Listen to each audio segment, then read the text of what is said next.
Nous continuons ce matin donc avec les 7 esprits de Dieu. On va relire le texte de base, forcément. Ésaïe chapitre 11, versets 1 et 2, où il nous est dit par le prophète Ésaïe qu'un rameau sortira du tronc d'Isaïe, le père de David, et un rejeton naîtra de ses racines. L'esprit de l'Éternel reposera sur lui, esprit de sagesse et d'intelligence, esprit de conseil et de force, esprit de connaissance et de crainte de l'Éternel. Nous avons vu déjà l'esprit de sagesse, l'esprit d'intelligence, l'esprit de conseil, et nous attaquons l'esprit de force, ou qui traduit aussi esprit de puissance. Les deux mots sont interchangeables. Et ces 7 caractéristiques de l'esprit de Dieu ont reposé sur Jésus. Il les a manifestées constamment, à plusieurs occasions de son ministère, de sa vie. Le Seigneur a manifesté l'esprit de sagesse, l'esprit d'intelligence, l'esprit de conseil, l'esprit de force et de puissance, l'esprit de connaissance et l'esprit de crainte de l'Éternel. Nous avons vu donc l'esprit de conseil la semaine dernière. Nous avons vu qu'il est le stratège dont nous avons besoin dans nos vies pour mener une vie sainte et même dans les temps difficiles. Il est le stratège qui nous conduit. Il nous précède, il est devant nous. Et nous allons donc maintenant examiner certains aspects de l'esprit de force, l'esprit de puissance. Et dans les Écritures, l'esprit de force et de puissance se présente souvent dans les psaumes comme l'autorité de Dieu, le gouvernement de Dieu, la puissance militaire de Dieu, puisqu'il est même dit que Dieu est l'Éternel des armées. L'esprit de force nous parle de force, évidemment, d'une fortification qui nous est donnée, le pouvoir d'être fortifié, nous parle du secours de Dieu, on en parlait il y a quelques instants. Cela nous parle aussi de courage et de vigueur qu'on trouve uniquement dans celui qui a cet esprit de force, qui est l'esprit de force et de puissance, le Saint-Esprit de Dieu. Et nous comprenons également que les œuvres qui ont été accomplies par Dieu, telles que la création, telles que les miracles, qu'on appelle aussi des œuvres merveilleuses, que Jésus-Christ a réalisées durant son ministère ici sur terre, pas au ciel, et sur terre, comme la guérison des malades, le salut, le pardon des péchés, tout cela a été accompli par l'esprit de force et de puissance qui reposait sur Jésus. Et lorsque nous étudions la Bible, nous voyons que toute la puissance appartient à notre Dieu et que tout pouvoir émane de lui, procède de lui. Le psaume 145, verset 11, nous dit « Ils diront la gloire de ton règne ». Et c'est ce que nous faisons ce matin au travers du culte. Nous rendons un culte à Dieu et nous proclamons la gloire du règne de Dieu. Ils diront la gloire de ton règne. Ils proclameront ta puissance pour faire connaître au Fils de l'homme ta puissance et la splendeur glorieuse de ton règne. Le royaume de Dieu, c'est un royaume aussi de guérison. Un royaume par lequel l'Esprit de Dieu vient régner et guérir. Il entre dans la sphère du surnaturel. Il nous fait du moins entrer dans la sphère du surnaturel de Dieu pour que nous soyons guéris. Guéris intérieurement, guéris physiquement. C'est pour ça qu'il y a de l'espérance pour le chrétien. On n'est pas tout seul. Il y a la force de Dieu qui nous accompagne, l'esprit de force. 1 Chronique, chapitre 29, verset 11. Il y a cette louange « À toi, Éternel, la grandeur, la force et la magnificence, l'éternité et la gloire, car tout ce qui est au ciel et sur la terre t'appartient. À toi, Éternel, le règne, car tu t'élèves souverainement au-dessus de tout. Amen. » Dans Ésaïe, chapitre 11, verset 2, le mot hébreu pour désigner l'esprit de force, de puissance, c'est le mot « geburah », dont le sens se rapporte tout particulièrement au pouvoir royal. Donc c'est la puissance de Dieu est liée à sa royauté. Et cette puissance qui est évoquée, elle est attribuée à Dieu. Et ce terme est également associé à la force et à la vitalité d'un guerrier qui est victorieux. Un guerrier victorieux, ça se voit. Hein. C'est pas quelqu'un qui est là. Non, c'est quelqu'un qui marche sur l'autre. Même. Je ne vous ferai pas une démonstration ce matin parce que vous seriez surpris, mais vous diriez, il est fou. C'est comme vous voulez. Hein. Les psaumes emploient en tout cas ce mot lorsqu'ils nous parlent des actes puissants de Dieu. Apocalypse chapitre 7, verset 12, scène céleste où tous les anges se tenaient debout tout autour du trône. des vieillards et des 4 êtres vivants. Ils se prosternèrent face contre terre devant le trône et ils adorèrent Dieu en disant « Amen.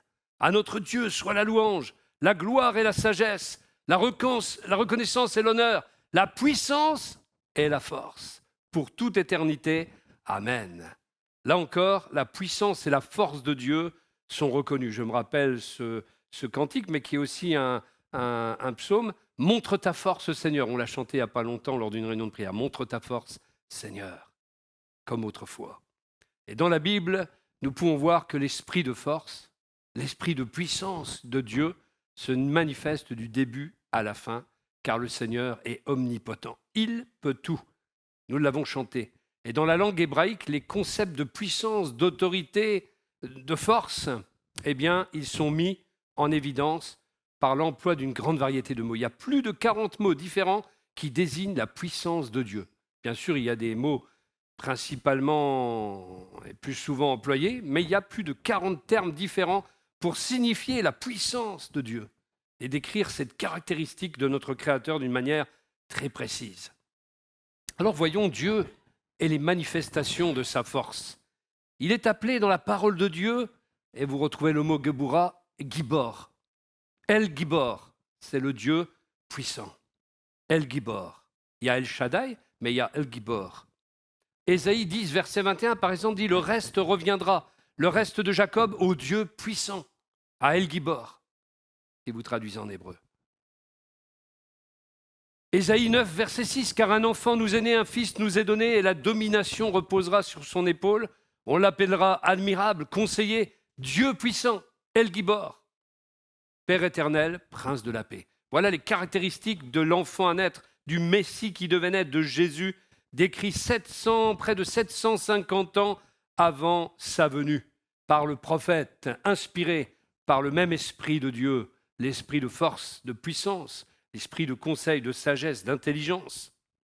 Gibor partage la même racine hébraïque que Geburah, donc, et son pluriel est Giborim. Tout ça, c'est les mêmes mots. Et Giborim est souvent traduit par les hommes de valeur dans la Bible, les vaillants, les hommes de force, les hommes de richesse ou de puissance. C'est ce que Dieu veut faire de nous d'ailleurs, des grands hommes et des femmes de valeur, de force, des guerriers puissants, des gens capables d'intercéder. Nous avons eu une réunion d'intercession ce mercredi et il faut s'aguerrir, il faut évidemment se muscler dans ce domaine-là. On n'a pas fait la nuit, ça s'appelait nuit d'intercession, mais nous n'avons pas fait la nuit, frères et sœurs. Mais on a quand même fait un peu mieux parce que Jésus avait dit à ses disciples, vous n'avez même pas pu veiller 1 heure avec moi. Et là, les guerriers qui étaient là ont veillé plus d'1 heure. Mais nous devons encore progresser, évidemment. Un autre mot intéressant, je dis ça parce que nous sommes appelés à devenir puissants dans la bataille. Ton Dieu ordonne que tu sois puissant, Gibor, que tu sois un guerrier vaillant, puissant. Une sentinelle pour Dieu, quelqu'un qui se tienne sur la brèche et qui intercède. Un autre mot intéressant, donc issu de la même racine, c'est le mot Geber. On retrouve tout ça, Gebor, Giborim, Geburah, Geber, qui bien plus simplement est traduit par l'homme. Mais l'homme avec un sens plus profond que le mot Ish dans hébreu, qui est l'homme, ou Adam. En fait, le mot Geber met l'accent sur une caractéristique particulière que l'homme peut avoir, c'est la puissance dont il peut disposer. Il s'agit d'un homme compétent, capable, de celui qui place sa confiance en Dieu et non pas dans ses propres forces ou son propre pouvoir. Et Jésus a été cet homme dépendant de Dieu. Il a été un El Gibor, un Geber dans le sens où il a dépendu uniquement de la force de Dieu. Mais il était puissant de par la force de Dieu. Jamais il n'a agi dans l'indépendance. Il n'a pas fait des miracles en dehors de ce qu'il voyait faire le Père. Il était constamment conduit par le Père et il ne faisait rien sans la dépendance d'avec le Père. Alors voyons quelques exemples. Par exemple, dans le psaume 40, verset 4, il est dit « Heureux l'homme, le Geber, heureux le Geber qui place en l'Éternel sa confiance, qui ne se tourne pas vers les hautains et les menteurs. » Le Geber, il place sa confiance en Dieu. Jérémie 17, verset 7, « Béni soit l'homme, béni soit le Geber qui se confie dans l'Éternel et dont l'Éternel est l'espérance. » Ça nous fait voir les textes bibliques avec des autres lunettes. Ce n'est pas toujours les mêmes mots qui sont employés. Quand vous voyez le même mot, le mot homme, ça peut être 3 mots différents, vous avez vu? Selon ce que Dieu veut dire par son esprit dans sa parole qu'il nous révèle. Béni soit le guébert qui se confie dans l'Éternel et dont l'Éternel est l'espérance. Le deuxième terme qui est employé pour désigner Dieu dans sa puissance, dans son esprit de puissance, c'est El Shaddai, que vous connaissez mieux. Psaume 33, verset 4, « L'Esprit de Dieu m'a créé et le souffle du Tout-Puissant de El Shaddai m'anime. » La première fois que Dieu se révèle comme étant El Shaddai, c'est lorsqu'il fait la promesse à Abraham qu'il aura un fils à l'âge de 100 ans, car rien n'est impossible à la puissance du Tout-Puissant. Genèse 17, verset 7 nous dit « Lorsqu'Abraham fut âgé de 99 ans, l'Éternel apparut à Abraham et lui dit « Je suis El Shaddai, je suis le Dieu Tout-Puissant. Marche devant ma face et sois intègre. » Vous voyez, Dieu vient, il vous dit « Je suis El Shaddai. » Il nous le dit constamment d'ailleurs, par son esprit. Marche devant ma face et sois intègre. Voilà donc le deuxième terme. Et le troisième, plus important, puisque j'ai dit qu'il y en avait une quarantaine, c'est Kohar. C'est pas quoi, hein, c'est Kohar. Pas quoi comme le corbeau, mais c'est Kohar, tout puissant. C'est un autre mot qui nous parle de la grande puissance du Seigneur, Kohar, qui est utilisé pour parler de l'omnipotence de Dieu. Et on retrouve également ce même terme pour décrire les événements puissants que Dieu a accomplis lors des 10 plaies de l'Exode, par exemple, où il est mentionné qu'un des desseins du Seigneur était de manifester sa puissance. Exode 15, verset 6, « Ton bras droit éternel a fait éclater sa puissance, ton bras droit éternel écrase l'ennemi. » C'est ce que dit le cantique de Myriam dans Exode 15 après la victoire sur Pharaon. Et lorsque les Écritures parlent de la droite ou de la main droite du Seigneur, il faut comprendre qu'elles font référence à Jésus-Christ, qui est assis à la droite du Père. Josué, chapitre 4, verset 24, Dieu va parler à Josué afin que tous les peuples de la terre sachent que la main de l'Éternel est puissante, Shaddai, et afin que vous ayez toujours la crainte de l'Éternel, votre Dieu. Vous remarquerez qu'on retrouve les caractéristiques du Saint-Esprit, puissance, crainte de l'Éternel, qu'on verra plus tard, et qui fait partie des 7 esprits de Dieu. L'esprit de puissance est lié au gouvernement de Dieu, à son règne. Le prophète Jérémie nous confirme finalement que la création manifeste l'omnipotence du Seigneur, car rien ne lui est impossible. Jérémie 10, verset 12, « C'est lui qui a fait la terre par sa puissance, qui a établi le monde par sa sagesse et qui a étendu les cieux par son intelligence. » Les hommes de ce siècle parlent de l'intelligence, comment ils appellent ça, le dessein intelligent. Mais la Bible dit que c'est une personne, c'est Dieu qui a étendu les cieux par son intelligence. Jérémie 32, verset 17. « Ah, Seigneur éternel, c'est toi qui as fait les cieux et la terre, et par ton bras étendu, rien n'est impossible pour toi. » Un passage qui nous parle aussi de la grande puissance de l'esprit de force, c'est la vision que le prophète Zacharie a eue. Vous voyez un ange qui lui explique que le temple sera reconstruit par sa force et non par la puissance ou la force humaine. Et l'ange lui dit qu'il supervisera lui-même la construction. Et lorsqu'il parle du fil à plomb dans la main de Zorobabel, avec les 7 yeux du Seigneur qui parcourent toute la terre. Il y a les 7 esprits et les 7 yeux. Et remarquez que le Seigneur a prononcé cela en utilisant son titre de Seigneur des armées, Yahweh Shebaot. Cela renforce notre compréhension qu'il s'agit de son esprit de puissance et de ses forces militaires célestes en action. Les chars de l'Éternel. Zacharie 4,6, effectivement, c'est la conclusion de ce qu'il va faire. Il continua et me dit, « Voici la parole du Seigneur à Zorobabel. Ce n'est ni par la puissance humaine, ni par la force, mais par mon esprit, dit le Seigneur des armées. » Adonai Shebaot.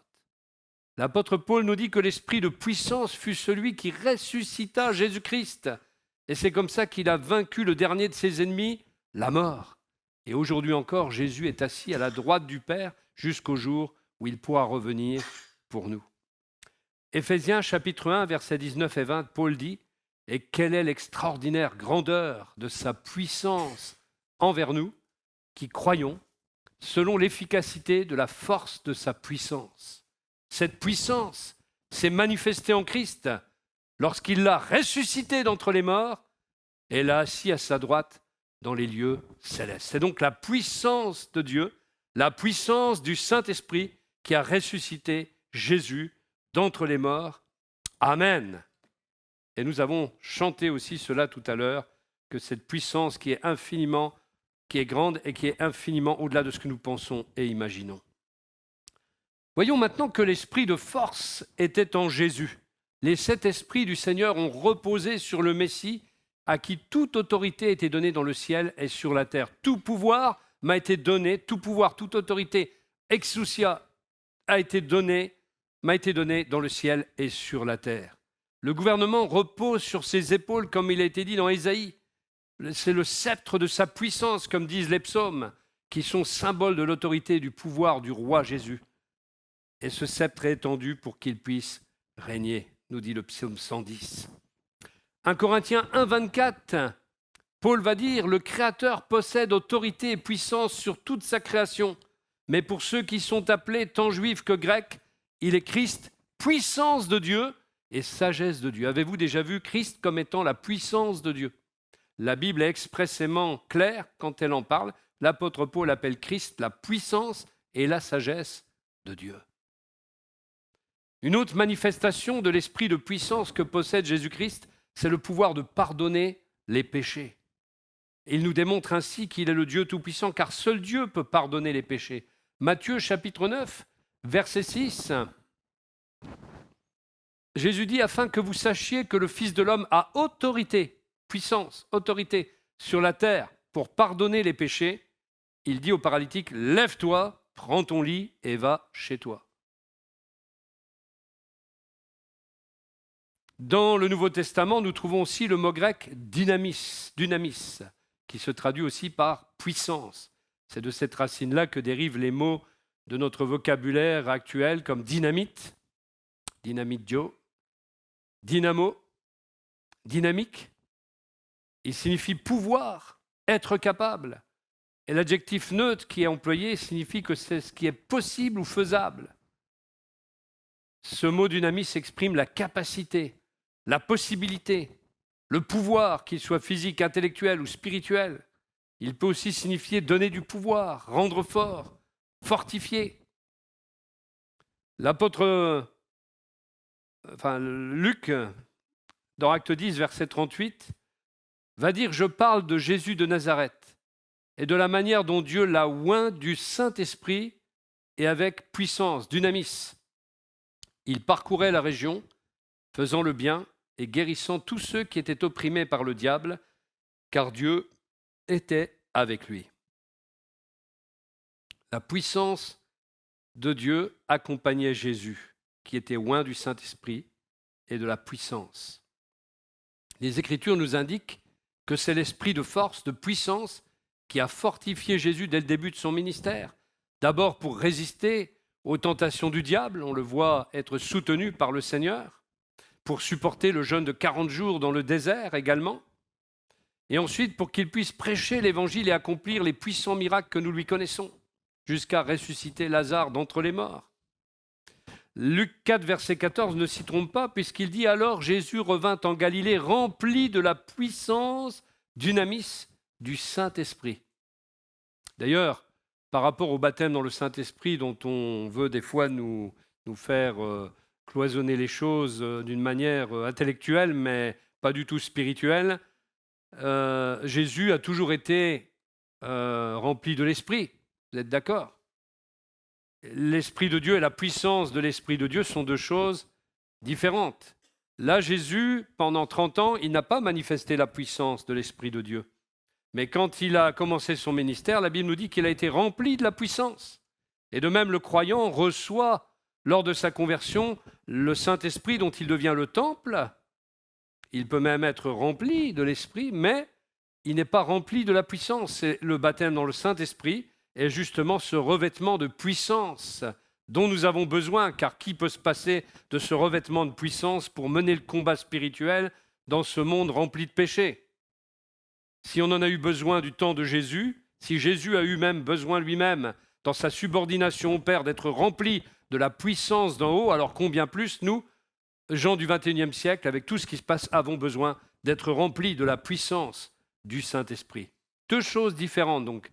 Jésus, ensuite rempli de la puissance du Saint-Esprit. La nouvelle à son sujet se répandit rapidement dans toute la région. Le résultat fut la guérison des malades, la résurrection de Lazare et bien d'autres choses encore. L'esprit de force, de puissance de Dieu s'est également manifesté lorsque Jésus-Christ accomplissait ses miracles en guérissant les malades de toutes sortes d'infirmités et de maladies. Luc chapitre 5, verset 17. Un jour qu'il enseignait, il y avait là des pharisiens et des enseignants de la loi venus de toutes les villes de Galilée et de Judée et de Jérusalem. Et la puissance dunamis du Seigneur était avec lui pour guérir.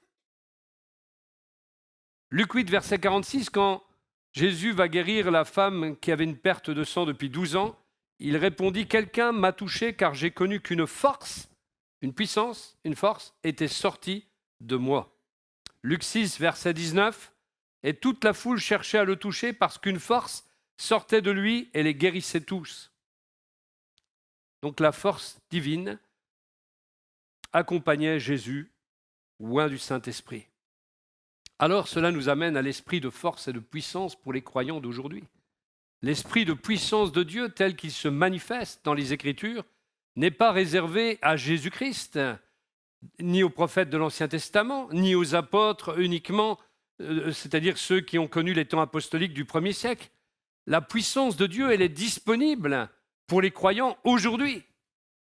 Et comprendre et recevoir l'esprit de force et de puissance transforme non seulement notre vie spirituelle, mais également notre manière de vivre au quotidien, parce qu'on compte davantage sur Dieu. Les églises où on ne prêche pas le baptême dans l'esprit, les églises où l'esprit de Dieu est presque absent parce qu'on n'en parle pratiquement pas, sinon comme une simple doctrine, et sans imaginer qu'il puisse agir, même maintenant, aujourd'hui, ces églises ne sont pas très fortes, elles gagnent peu d'âmes, et en plus de ça, bien souvent, aussi, elles vont nous dire on a une connaissance extraordinaire de la parole, mais ça reste même à démontrer. Parce que si tu n'as pas compris qui est l'Esprit de Dieu, qu'est-ce que tu as compris de la parole de Dieu?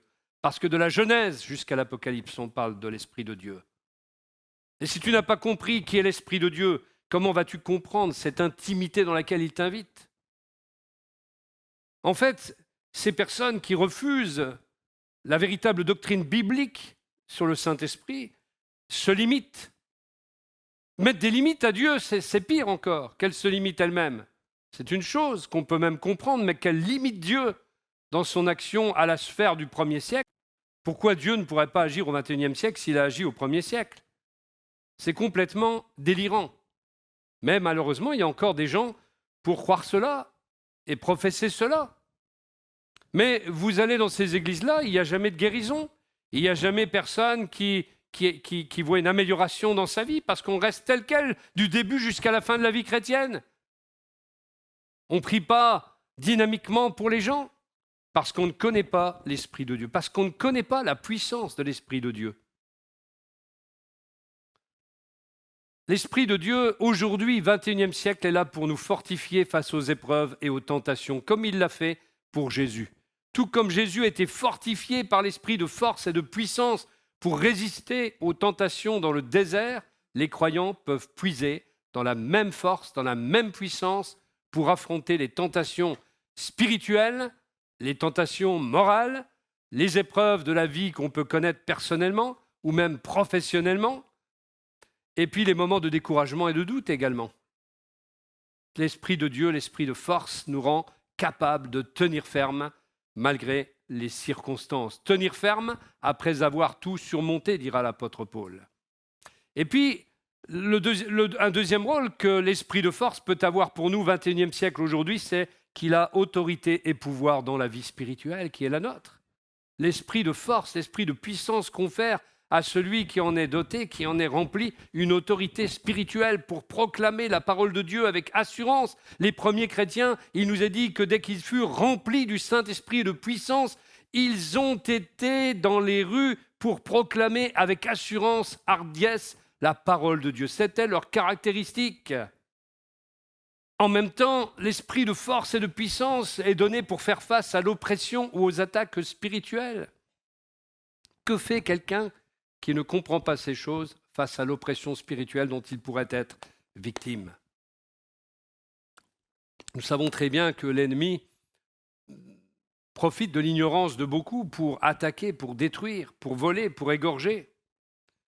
Et puis l'esprit de puissance, il est là pour nous permettre aussi d'exercer des dons spirituels comme la guérison, comme la prophétie, parole de connaissance, etc., etc. Tout ce qui est décrit dans 1 Corinthiens 12 à 14, selon la volonté de Dieu. Or souvent on oppose l'amour ou le fruit de l'esprit avec les dons de l'esprit, comme si les deux choses étaient séparées, alors que Dieu, par son esprit, a inspiré la parole pour qu'un Corinthiens 12 soit suivi du 13 et du 14. C'est tout un ensemble. Il n'y a pas de séparation. Et c'est parce qu'on aime les autres qu'on emploie les dons spirituels. On a le désir d'exercer les dons spirituels pour pouvoir apporter aux autres une parole de Dieu, la guérison, sans quoi les dons spirituels n'ont aucune valeur. Pourquoi ? Parce qu'ils n'en auront s'il n'y a pas l'amour. Mais c'est parce que tu aimes que tu exerces ces dons spirituels que Dieu te donne. Où est le problème ? On se trouve des prétextes pour sortir du contexte. Comme pour Jésus et les apôtres, le pouvoir, évidemment, dont il est question n'est pas humain, mais il est divin et il est toujours accompagné de sagesse et de discernement.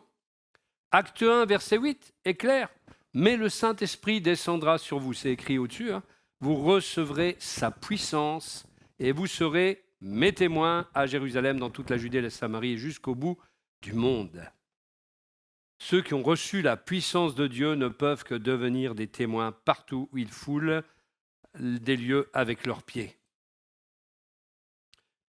Il nous donne aussi la capacité à faire le bien et à témoigner. L'esprit de force, de puissance rend les croyants capables de vivre activement leur foi pour aider les autres, pour accomplir des actes de service, de miséricorde, pour témoigner avec courage de l'Évangile, pour manifester la justice et l'amour de Dieu dans les situations concrètes. C'est un pouvoir, une puissance qui transforme non seulement la vie personnelle, mais aussi toute la communauté. Quand je suis arrivé ici, parfois il y avait un silence de tombeau sépulcral. Aujourd'hui, tout cela est fini, parce que l'Esprit de Dieu est venu rétablir son règne. L'Esprit de Dieu est venu reconduire l'Assemblée dans les bonnes choses. Mais sinon, on a vite fait de devenir un tombeau. Vous savez, j'ai connu à Châlons, en Champagne, une église qui est un véritable tombeau. On y prône les Saintes Écritures. Mais les Saintes Écritures sont tellement saintes que l'accès est presque interdit aux non-initiés. Mais cherchez la puissance de l'Esprit dans une telle communauté, où ils sont 4 ou 5, et vous ne le trouverez pas, parce qu'il a été enterré depuis bien longtemps. Aucune liberté de l'Esprit, aucune manifestation du Saint-Esprit, parce qu'il n'a plus la liberté de venir. Il est absent de la communauté. C'est devenu un tombeau, un sépulcre. La puissance du Saint-Esprit permet de participer à l'œuvre de Dieu pour libérer et pour guérir. Jésus lui-même a été oint du Saint-Esprit pour guérir, libérer les captifs. Et nous aussi, nous sommes oints de cette puissance pour guérir les malades spirituellement, physiquement, pour libérer ceux qui sont captifs de l'oppression et du péché, pour soutenir ceux qui traversent des moments de captivité ou de dépendance également. Luc 5, verset 17 que nous avons lu nous montre que la puissance, la dynamis du Seigneur était avec Jésus pour guérir. Et aujourd'hui, ce même esprit peut agir à travers les croyants qui s'ouvrent à Dieu. À celui qui en nous, par sa grande puissance, peut faire infiniment au-delà de ce que nous pensons et de ce que nous imaginons. Il est aussi la source de confiance et de courage. Recevoir l'esprit de force transforme notre vision du possible et de l'impossible. Nous comprenons que rien n'est impossible pour Dieu et nous pouvons agir alors avec audace dans notre foi. Nous sommes soutenus aussi dans nos décisions par l'esprit de force, également dans notre service. Quoi de plus terrible qu'un service pour Dieu sans la présence du Saint-Esprit, sans son soutien, sans sa force? C'est un esprit qui renforce notre courage, comme celui du guerrier compétent qu'on a mentionné, le Guébert, dans l'Ancien Testament. C'est lui qui donne les compétences, c'est lui qui équipe, c'est lui qui arme. tout homme, toute femme, dans quelque service que ce soit. Alors, conclusion, aujourd'hui, l'esprit de force, ce n'est pas seulement une doctrine théologique. Ça nous ferait une belle jambe d'avoir une doctrine théologique sur la force de Dieu et la puissance de Dieu. Vous ne croyez pas? Ça changerait quoi dans nos vies? La puissance de Dieu, c'est une force qui est disponible pour les croyants. C'est ce qui nous permet de résister aux tentations. C'est ce qui nous permet d'accomplir. On le chante, j'accomplis des miracles. Il y en a qui sont gênés parfois avec ça. Mais rappelez-vous quand même une chose. Qui est-ce qui tenait le bâton pour ouvrir la mer Rouge? Est-ce que c'est Dieu ou c'est Moïse? Dieu avait confié l'autorité à Moïse. Et Dieu nous confie l'autorité pour accomplir des miracles. En son nom, pas n'importe quoi, conduit par son esprit, mais avec audace, avec hardiesse. Mais là, le bâton est dans nos mains. C'est pour ça qu'on peut dire « j'accomplis des miracles ». En son nom, ce n'est pas nous qui les accomplissons, nous les accomplissons en son nom, à sa place, comme ambassadeurs du royaume de Dieu. Donc l'Esprit de Dieu nous permet aussi d'accomplir de bonnes œuvres, de témoigner avec autorité et foi, de libérer et de guérir selon la volonté de Dieu. Et quand on cherche activement l'Esprit de Dieu, et notamment l'Esprit de force et de puissance par la prière, la méditation de la parole de Dieu, la communion avec Dieu, alors tout croyant peut expérimenter un renouveau de force, d'audace, de puissance spirituelle dans sa vie quotidienne. Paul dira dans Philippiens 4, verset 13, « Je peux tout en celui qui me rend fort. Je peux tout en celui qui me rend fort. Je puis tout. » Ouais, vous êtes tellement habitués aux versions. Hein. Je peux tout en celui qui me rend fort. Et cherchez dans 13 ou 14 autres versions et vous verrez, ça change un peu. Éphésiens chapitre 6, verset 10, pour finir, armez-vous de force dans le Seigneur, de sa force toute puissante. Est-ce que vous n'avez pas besoin, est-ce que nous n'avons pas besoin, tous ensemble, de recevoir la force toute puissante de Dieu pour continuer à vivre la vie chrétienne, pour persévérer, pour aller de l'avant, pour vivre la victoire dans les luttes qui sont les nôtres? On a besoin de sa force toute puissante. Et verset 13 nous dit, c'est pourquoi prenez toutes les armes de Dieu afin de pouvoir résister dans le mauvais jour et tenir ferme après avoir tout surmonté. Pensez donc, il nous dit armez-vous. Donc il y a notre part, armez-vous. C'est-à-dire tu vas dans, on appelle ça déjà le truc à munitions, là, l'armurerie. Tu vas à l'armurerie, tu as le cadenas, tu l'ouvres, tu as la clé, tu prends les armes. Et puis en même temps, il nous a dit prenez toutes les armes de Dieu. C'est-à-dire celles qui sont mises à votre disposition. Elles sont dans l'armurerie, mais il faut aller les chercher. Et j'ai toujours le souvenir d'un directeur général qui me racontait que quand il était à l'armée, en Algérie, pendant la guerre, il devait défendre le fort et les ennemis arrivaient, mais il a désobéi aux ordres qui étaient de laisser les armes dans l'armurerie. Il a armé tous les soldats, parce qu'il a dit, c'est pas quand les ennemis vont être à la porte qu'on va aller chercher les armes, il sera trop tard, donc il faut viser avant. Et donc il avait désobéi, et il a fait quelque chose d'intelligent au niveau guerrier, militaire. Et c'est ce que nous devons faire aussi. De temps en temps, il faut aller chercher les armes avant l'heure pour nous défendre. Amen. Un témoignage d'un homme appelé Carlos, un Belge. Ah, il y a des Carlos en Belgique.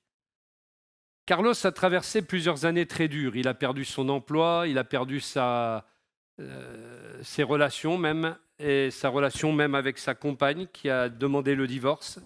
Et face à toutes ces épreuves, cet homme s'est senti dépassé. Il a traversé une période évidemment de dépression, des périodes de souffrance intérieure, mais cet homme n'a jamais abandonné sa foi. Et grâce à la prière, grâce au jeûne, grâce au soutien aussi de son Église, il a persévéré dans la foi malgré les difficultés. Et après 2 ans de persévérance, le Seigneur Carlos a expérimenté la force du Seigneur à l'œuvre dans sa vie. Il a retrouvé un bon emploi, parce qu'il avait aussi perdu son emploi, je l'ai dit, je crois. Il a rencontré une nouvelle compagne et ils ont eu un enfant, donc il est marié. Sa vie a complètement changé, non pas par sa propre force, mais parce que Dieu a répondu à toutes ses prières et l'a fortifié au fur et à mesure de sa vie dans sa détresse. Et il témoigne que cette force qu'il a vécue ne venait pas de lui-même, mais du Seigneur qui l'a soutenu tout au long de l'épreuve et qui l'a ramené à une vie remplie d'espérance et de bénédiction. Un homme de Dieu, Tozer, a dit, c'était en 1948, la vraie puissance chrétienne ne réside pas dans nos capacités humaines, mais dans l'Esprit de Dieu agissant en nous. Quand nous dépendons de lui, même les faibles peuvent accomplir des œuvres extraordinaires. Et puis John Stott, un grand théologien anglican, a écrit « Le chrétien n'est pas seulement sauvé pour être protégé, il est sauvé pour servir. Et ce service exige la force du Saint-Esprit. La puissance de Dieu en nous transforme nos limites en opportunités. Amen. »